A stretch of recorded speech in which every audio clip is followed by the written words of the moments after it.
உள்ளத்துல நேர்மை இருக்கு, தூய்மை இருக்கு, துணிஞ்சு தனிச்சு நிக்கிறேன். 100 விழுக்காடைய மண்ணைய மக்களை காதலிக்கிறேன், நம்புறேன்.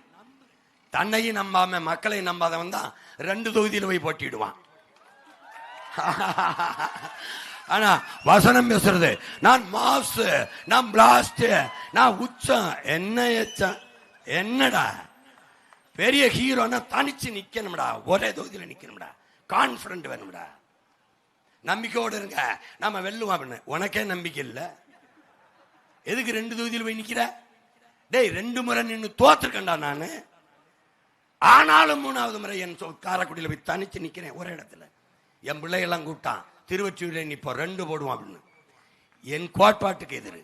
ஒருத்தன் ஒரு பதவியில் இருக்கும்போது இன்னொரு பதவி போட்டி போடுவது ஜனநாயக துரோகம், மக்கள் விரோதம். ஒருத்தன் ஒரே நேரத்தில் 2 தொகுதியில் போட்டி போடுவது மக்கள் விரோதம். இது எங்க கொள்கை நிலைப்பாடு.